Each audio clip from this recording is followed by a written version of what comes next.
فجأة لقيته قدامي في المطبخ. أول ما شفته قلبي اترعب. قلت له أنت عاوز إيه؟ وإيه اللي جابك دلوقتي؟ قال لي أنا عايز أتكلم معاكي. ولقيته بيسهوك كده وبيتكلم بسهوكة قوي كده وحنية، ويقول لي أنا اتجوزت أمك عشان أبقى معاكي أنتي. أنا ساعتها اتسمرت مكاني وقلت له إيه ده؟ أنت اتجننت؟ بس اللي حصل بجد كان غصب عني. السلام عليكم ورحمة الله أصدقائي وحبايبي المتابعين، معايا في قصة جديدة واقعية، بس بجد قصة عبرة وعظة. بعتها لنا سوريا، وبتطلب منا رأيها وبتطلب تتصرف ازاي. بتقول سوريا: أنا اسمي سوريا وعندي 25 سنة، خريجة كلية حقوق. والدي فجأة كده تعب ومات، بس هو كان عنده أراضي زراعية كتير وعنده فلوس كتير ومأمن مستقبلي. وكان عندنا عمارة كاملة كلها كنا مأجرينها وكنا عايشين فيها شقة واحدة لينا احنا بس كنا ساكنين فيها، والباقي كنا مأجرينه. والدتي كان عندها 42 سنة وكانت زي القمر، والسن ده ما كانش باين عليها خالص. لما كنا بنمشي مع بعض في الشارع كانت الناس بتقولي مش ممكن تكون دي أمك. وانا طبعا كنت بحب امي جدا وبحترمها جدا. ولما والدي مات كان بيجي لها عرسان كتير قوي، بجد هي كانت جميله قوي، بس كانت بترفض العرسان اللي بتتقدم لها. وكانت بتقول ان هي مستحيل توافق على حد او تتجوز تاني بعد والدي. 5 سنين، 5 سنين فعلا، بمعدل كان بيجي لها في الشهر او كل شهرين عريس. وكانت طبعا بترفض، وكانت بتقول ان هي مش عايزه تتجوز وان هي عايزه تعيش معايا وتربيني وبس. واحنا الحمد لله ماديا مرتاحين جدا، فلوس بتجيلنا كل شهر بمنتهى السهوله، وعمارتنا بتدخل لنا دخل ثابت. يعني الحمد لله احنا مش محتاجين لحد. بس بقى ايهاب، ايهاب ده كان اكتر حد معجبه بيه. هو كان ساكن في البيت اللي قدامنا، يعني كان دايما قدامي على طول. يعني انا لو وقفت في البلكونه كنت بشوفه على طول. وكان بيلفت نظري اسلوبه في التعامل، وكان على طول بيلفت انتباهي. انا ما كنتش بحبه بس هو كان لافت انتباهي، وكان دايما بحس ان هو مركز معايا وبيبص عليا. انا كنت مقرره ان انا اشتغل، بس امي قالت لي احنا مش محتاجين منك حاجه وانا مش عايزه منك حاجه، وتيجي يا بنتي قاعده معايا وقاعدين في البيت واخدين بحس بعض. قلت لها لا، انا ما درستش وتعلمت كل ده عشان اقعد في البيت، انا محتاجه اشتغل. بس دورت على شغل ما لقيتش، وفضلت قاعده في البيت، مره اخد كورس كمبيوتر، مره اخد كورس انجليزي، علشان فعلا كنت حاسه بفراغ. وما كانش ورايا غير اطبخ، اروق الشقه، اعمل الاكل، اقف في البلكونه، اقعد على الكمبيوتر، ابص من البلكونه على ايهاب شويه. هو كان عنده سوبر ماركت في البيت اللي هو ساكن فيه. انا والدتي ما كانتش بتخليني انزل اجيب حاجه، كانت بتتصل بايهاب، هو كان بيجيب لنا الحاجه لحد البيت، وكمان كان بيطلعها لنا لحد فوق. وكان طبعا في نظرات، وكان بيبص لي من فوق لتحت لتحت. ولحد بعد موت بابا ب5 سنين بالظبط لقيت امي اتغيرت، يعني بتلبس، بتتمكيج، بتحط بيرفيوم. هي طبعا كانت مهتمة بنفسها بس في البيت، وكانت مهتمة بنفسها بس مش للدرجة دي دلوقتي بقى في البيت وبره البيت. لحد ما لقيتها في مرة بتقولي أنا عايزاكي في حاجة مهمة جدا جدا يا سوريا. قالت لي بصي يا حبيبتي، انت عارفة ان احنا لوحدنا، ومن ساعة باباكي ما مات وانا قافلة على نفسي. انا يا بنتي قررت اتجوز. عارفة ايهاب اللي ساكن في البيت اللي قدامنا وفاتح سوبر ماركت؟ قلت لها اه يا ماما عارفاه. قالت لي ايه رأيك فيه؟ قلت لها هو ماله يا ماما؟ قالت لي اصل هو بصراحه متقدم لي. قلت لها ايه ده؟ ازاي يا امي؟ ايه الكلام ده؟ ده صغير ولسه شاب. قالت لي قصدك ايه؟ قلت لها مش قصدي، بس ده واضح كده ان انتي اكبر منه بحوالي 15 20 سنه. قالت لي الحب والجواز مش بالسن. قلت بس ده واضح جدا ان ايهاب اتملك منها كويس قوي، لان انا بالرغم من كل الانهيار والعياط والصويت اللي عملته قدامها ما اثرش فيها خالص ولا اقتنعت بكلامي. اتصلت على خالته، قلت لها بصي يا خالته، انا مش معترضه وعمري ما هعترض طبعا، وهي حره والجواز ده من حقها، بس يكون شخص مناسب. وصدقوني انا ما عملتش كده علشان كنت معجبه بايهاب، انا فعلا شايفه ان ده ما ينفعش. ايهاب ده يليق لنا ويليق لسني، ازاي تدخليه في بينا؟ وهو في السن ده. وفعلا خالتي جت وقعدت مع ماما. ماما قالت لها ما حدش ليه دعوه، ده قراري وانا حره فيه.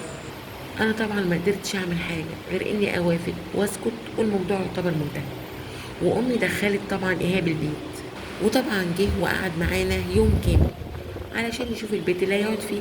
وفضل يتكلم عن نفسه وعن سنه وعن اسلوب في الحياه، وان هو شاب محافظ على نفسه، شاب رياضي وجسمه جميل ومتناسق. ايه ده؟ معقول ده هيبقى جوز امي؟ طب انا هعيش معاه ازاي؟ انا عارفه ان كلامي محدش هيحس بيه ولا يفهمه غير اللي جرب. انا امي كانت واقعه في لشوشتها، وانا ما كانش ليا راي معاها في اي حاجه، وقلت يلا وسبتها على ربنا. وفعلا امي اتجوزته. وطبعا انا رحت قعدت عند خالتي اسبوعين كاملين علشان طبعا دول عرسان جداد. وطول ما انا قاعده عند خالتي عماله اتخيل انا هقعد مع دول ازاي، انا هعيش معاه ازاي، هتكلم معاه ازاي، هخدمه ازاي، هتعامل معاه ازاي. كان احساس صعب قوي. وبعد اسبوعين رحت وقعدت معاهم، وبقيت حاسه ان امي بين نارين، بين نار ان انا وحشاها وبنتها وعايزه تقعد معايا، وبين نار انها عروسه عايزه تتدلع يعني عروسه وعايزه تتدلع وتنبسط. فطبعا لما رحت امي ما بطلتش طريقتها في الدلع، وطبعا كان قدامي كل ده الهزار والدلع والضحك واللانجري. وساعتها ايهاب اتكلم ووعدني قدام ماما ان حتى لو سننا قريب هو هيعتبرني زي بنته. قلت له بنتك ازاي؟ انا ما بيني وبينك 4 سنين. طبعا امي كانت فرحانه ومصدقاه وقالت اه الحمد لله ان بنتي هتلاقي سند وظهر تستند عليه، لان انا ما كانش عندي اخوات ولا عم ولا خال ولا حد راجل معانا. انا خالتي كانت مداني شويه نصايح كده، قالت لي بصي يا حبيبتي انت ما تقعديش مع ايهاب لوحدكم ولا تبقي منفرده معاه ومامتك مش موجوده، ولما تيجي تنامي اقفلي اوضتك. وادتني شويه نصايح لان خالتي طبعا عارفه ان الوضع ده ما ينفعش، عارفه ان ما ينفعش واحده تجيب شاب من دور بنتها وتقعده معاها في نفس الشقه، وعايزه الامور تبقى طبيعيه. المهم انا طبعا سمعت كلام خالتي وابتديت اعمل زي ما وصتني بالظبط. بس ايهاب بجد كان ذكي، كان قدام ماما بيقعد يدلع فيها ويبوس ايديها، وعريس عايش معاها زوج محب جدا. لكن ما تكون ماما مش موجودة او في اوضة تانية الاقيه بيبصلي بنظرات غريبة ومركز معايا قوي. هو فعلا كان بيمثل كويس قوي على امي دور الراجل اللي بيعشقها. لكن بالنسبة لي انا كان في شوية تصرفات كده ونظرات مريبة. المشكلة ما كانتش في كده، المشكلة كانت فيا برضو. أنا أصلا كنت معجبة بيه وبطريقته وأسلوبه، فلما بقى معايا ابتديت إن أنا أتشدله. أنا كان جوايا إحساسين ضد بعض. أول إحساس إن أنا مش متقبلة وجوده في البيت، وفي نفس الوقت جوايا إحساس إن أنا كنت بتمناه وبتمنى إن أنا اللي أرتبط بيه. والكلام ده بعد ما قعدنا مع بعض في نفس البيت. وفي يوم كانت أمي تعبانة شوية ونايمة، وساعتها كان إيهاب قاعد في الصالة في الأنتريه بيتفرج على التلفزيون، وأنا كنت خارجة من الحمام وماشية من الصالة كده، طبعا أنا بسمع كلام خالته. لقيته قام ووقف جنبي وبيكلمني وبيقول لي سوريا أنت عارفة أنا اتجوزت أمك ليه؟ قلت له معرفش. اتجوزتها ليه؟ أكيد عشان عايز تتجوزها. قال لي لأ، أنا اتجوزت أمك عشان أبقى معاكي أنت تحت سقف بيت واحد. قلت له إيه ده؟ أنت اتجننت؟ أنت جوز أمي عايز تبقى معايا تحت سقف واحد؟ وما جاش في بالي ساعتها طب انت لو عايزني طب ما كنت اتقدمت لي انا. وبعدين امي ما كانتش مبينه اي حاجه، واصلا امي ما كانتش بتعمل اي حاجه تبين ان هي معجبه بيه. يعني معنى كده ان هو اللي قرب لها وهو اللي قربها منه. انت جوز امي ازاي تقولي كده؟ قام قال لي ده على الورق لكن القلب انت اللي فيه.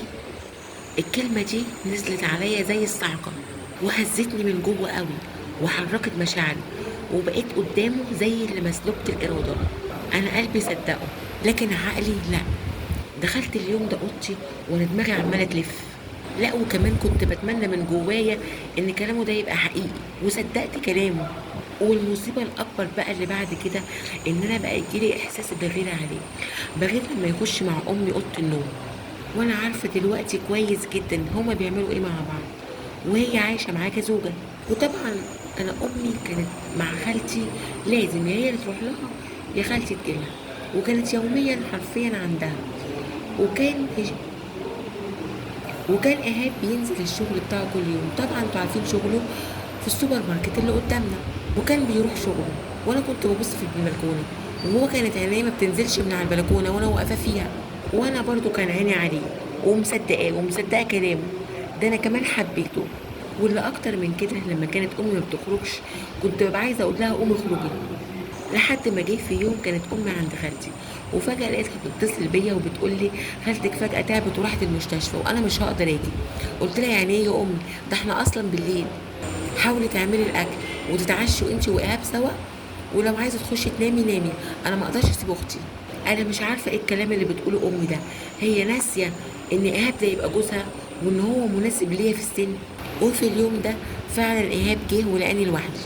واضح ان امي كلمته في التليفون، كان جاي وجايب معاه حاجات مكسرات واكل. ايه ده؟ ده واحد جاي يحتفل ويسهر، ولقيته جايب معاه فيلم وبيقولي تعالي نتفرج.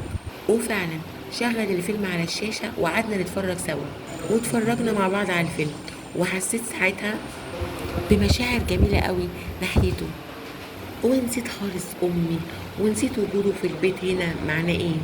ولقيته بيقرب مني بحب وبيقول لي اتمنى انك تبقي حاسه بيا، واتمنى انك تبقي مصدقاني. انا عايزك تعرفي حاجه، انا كنت بتمناكي من زمان قوي. وفعلا قال لي على مواقف وحاجات حصلت بينا، افتكرتها كلها وقلت في نفسي مستحيل يكون فاكر كل ده وما يكونش بيحبني. فعلا ايهاب قدر يعرف ازاي يخليني احبه. وفي اليوم ده طبعا الشيطان كان تالتنا، وقدر فعلا ياخد مني اللي هو عايزه. وساعتها فقدت اغلى حاجة عندي، وفقدت كل حاجة حلوة، وكنت مغيبة وناسية تماما، ناسية خالص ان ده صفته ايه في البيت. وصحيت من النوم مخضوضة وعمال ابص حوالي نفسي. انا كنت خايفة لا امي تكون جت وشافتنا واحنا بنعمل كده. كلمتها في التليفون وقالت لي انها لسه ما اطمنتش على خالتي، وطبعا وصتني على ايه، جهزي له فطار وما تخلوش ينزل من غير فطار. وعدت الايام والحاجات دي بقت تتكرر بينا كتير. خلاص، ما هو الموضوع لما بيحصل مره بعد كده بيبقى عادي وتقدري تعمليه اكتر من مره. انا اتعودت عليه وعشقته، وعشقت كل حاجه بتحصل بينا وحبيته. وعدى الوقت وبعد كده لقيت نفسي ماليش مزاج لحاجة، وتعبانة ودايخة ومش قادرة أسلك طولي، مش قادرة، ونفسي يغمى عليا، وكل حاجة في جسمي بتوجعني وعينيا فيها كسرة. وبعد فترة عرفت السبب، أنا حامل. وأول ما شفت النتيجة بتاعة التحليل الحمل إيجابية خدت بعضي وجريت جاري على السوبر ماركت. الحقني يا إيهاب، الحقني، أنا هموت. قال لي مالك يا بنتي في ايه؟ انت مالك مخضوضه كده وبتكلميني كده في ايه؟ قلت له انا حامل. لقيت رد فعله مرعب وغريب. قال لي ايه؟ انت عايز تخربي بيتي؟ انت عايزه تبوظي حياتي؟ انت عايزه ايه؟ قلت له نعم. يعني ايه؟ قال لي اه ايوه، انت كده عايز تخربي بيتي. قلت له بجد؟ انا برضو؟ انت نسيت ان انت اللي. لقيته قال لي بس ودخل عمل شويه تليفونات وخرج بيقول لي يلا امك عارفه انت هتبقي فين، يلا تعالي بينا. وخدني ووداني على مكان غريب، دكتور وعياده. دخلت واتبنجت ونمت على الشезлونج، وقمت وانا مش قادره، تعبانه وبطني بتوجعني ومش قادره اسلك طولي. لقيته بيقول لي يلا قومي، وركبي تاكسي وروحي بسرعه. قلت له طب انا تعبانه ومش قادره. قال لي انت تروحي وتقولي لامك اي حاجه، قولي لها انت تعبانه، عندك برد، عندك اي حاجه، اي حاجه. قعدت افتكر لما استدرجني وخلاني اعمل كده، ده واحد تاني، ده مش هو. انا ازاي صدقته؟ وروحت وانا تعبانه ومتدمره، جسمي من غير روح ومن غير قلب. انا كنت في عذاب ضمير وكنت حاسه بغيره، انا كنت حاسه بمشاعر غريبه قوي. دلوقتي يهاب قريب مني وانا مش قادره اتكلم مع امي ولا اقول لها حاجه. انا عايزه اعرفها قد ايه هي متجوزه واحد ندل، ضحك عليا واستغلني واستغلها واستغل ضعفي. انا عايزه اصرخ واقول لها يا ام الراجل ده بيعمل معايا كذا، بس مش قادره. انا عايشه في عذاب ضمير وعذاب روح، وغير القصه المصيبه اللي انا فيها دلوقتي. وانا دلوقتي في وضع حرج جدا. انا اعمل ايه؟ انا تايهه، انا مش عارفه اعمل ايه. طب اقول لامي ازاي واقول لها ايه؟ انا مش طايقه اقف في البيت، وفي نفس الوقت ببقى بتقطع لما بيخش اوضه النوم معاها، ولا لما بيقعد معاها ويضحك ويهزر وبيقعد جنبها وبيعمل كل ده وانا قاعده، ولا كأن في حاجه حصلت بينا خالص. وبنبقى قاعدين على الاكل يقعد يبوس فيها ويبوس ايديها، وتسلم ايديكي يا قمر، وربنا يخليكي ليا وما يحرمنيش منك. انا مستحيل امي تصدق مني اي كلام اقوله عليه، انا مستحيل امي تصدق ان الراجل ده عمل فيا كده. ده انا نفسي مش مصدقه. ازاي بيعرف يمثل كده؟ الشخص ده عامل كده ازاي؟ ده بيمثل عليا وبيمثل على امي. اسيبها مخدوعه ولا اقول لها وارتاح؟ لان طول ما هو قدامي انا عارفه ان انا تحت رحمته. وبصراحه انا ما اقدرش اكذب عليكم، لو ايهاب قرب مني وحاول يعمل معايا حاجه تاني انا متاكده اني هضعف وهعمل معاه اللي هو عايزه. ودي قصتي ودي حكايتي. ارجوكم ارجوكم حد يقول لي اعمل ايه واتصرف ازاي. كده يا حبايبي خلصت قصتنا. انا عن نفسي هقول رايي الشخصي، بس اتمنى برضو ان انتوا تساعدوها. انا شايفه ان هي تروح تعترف لامها، لان كده هي سايبه امها مع راجل مش امين عليها. دلوقتي احنا ما بنتكلمش مين غلطان ومين مش غلطان، احنا دلوقتي عايزين نصلح. لازم تصرحي امك يا سوريا بكل حاجه، وتطلعي الشخص ده من حياتك ومن حياتها، وتسيبي لها الاختيار وتسيبي لها رد فعل. وهي دلوقتي اللي هتبقى مسؤوله عن رد فعلها واختيارها، وانت ساعتها تعرفيها وتخرجي من حياتها، يعني تقعدي في اي مكان وتسيبيها تختار بكامل ارادتها وحريتها. متابعيني واصدقائي واسرتي، لو كملتوا القصه معايا لحد هنا اتمنى تشاركوني تحت في التعليقات برايكم. رايكم يهمني جدا، ويمكن رايكم يساعدها او يبقى احسن من رايي، ورايكم اكيد بيهمني. اشترك في القناه وفعل زر الجرس عشان يوصل لكم كل جديد، ويا ريت لو تعمل شير لاصحابك وكل حبايبك عشان هم كمان يستفيدوا ويشاركونا بارائهم. السلام عليكم ورحمه الله.